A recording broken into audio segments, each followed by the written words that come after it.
बैठकीला सुरुवात झाली तीच मुळात वादळी झाली। व्हर्च्युअल मीटिंग म्हणजे व्हिडिओ कॉन्फरन्सिंगच्या द्वारे इतिहासात पहिल्यांदाच काँग्रेसच्या इतिहासात पहिल्यांदाच वर्किंग कमिटीची बैठक ही व्हिडिओ कॉन्फरन्सिंगच्या माध्यमातून होताना पाहायला मिळाली आणि या काँग्रेस कार्यकारिणीच्या बैठकीदरम्यानच ट्विटर वॉर पाहायला मिळालं। राहुल गांधी यांनी केलेल्या आरोपानंतर काँग्रेसचे ज्येष्ठ नेते कपिल सिब्बल आणि गुलाम नबी आझाद भडकले।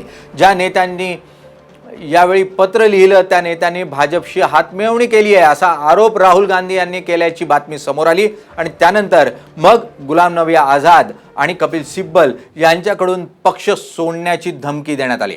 दरम्यान संध्याकाळ होईस्तोपर्यंत ट्विटरद्वारे सुरू झालेलं हे युद्ध मागे घेण्यात आलं, ट्विटर मागे घेण्यात आले आणि या माध्यमातून राहुल गांधी यांनी आपल्याशी व्यक्तिगत संपर्क साधून आपण कोणतेही असं वक्तव्य केलेलं नाही असं सांगण्यात आलं। मात्र एकंदरीत काँग्रेसच्या दुसऱ्या फळीत आणि पहिल्या फळीत मोठं अंतर तयार झालंय, त्यातूनच हे वाद उफाळून आलेत हे चित्र पाहायला मिळतंय। राहुल गांधी आणि काँग्रेसच्या दुसऱ्या फळीतील नेतृत्वात मोठे मतभेद निर्माण झाल्याचं चित्र जे आहे ते या निमित्तानं पाहायला मिळालंय। एकूणच काँग्रेस कार्यकारिणीच्या बैठकीत यंग ब्रिगेड विरुद्ध ओल्ड ब्रिगेड असा सामना पाहायला मिळतोय।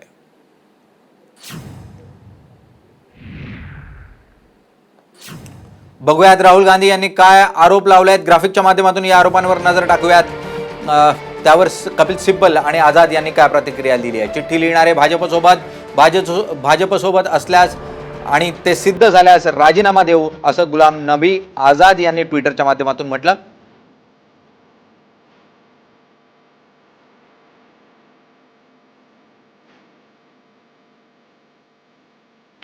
दरम्यान राजस्थान आणि मध्य प्रदेश लढत असताना ही चिठ्ठी का टाकण्यात आली, हे पत्र का लिहिण्यात आलं, अशा स्वरूपाचा आरोप राहुल गांधी यांच्याकडून झाला। काँग्रेससाठी कितीतरी कायदेशीर लढाया आम्ही या अगोदरही लढलो, आजही लढतोय, राजस्थान प्रकरणातही लढत होतो। आता राहुल गांधी म्हणताय आम्ही भाजपला सामील, हे काही योग्य नाही अशा स्वरूपाचं ट्विट हे कपिल सिब्बल यांच्याकडून करण्यात आलं।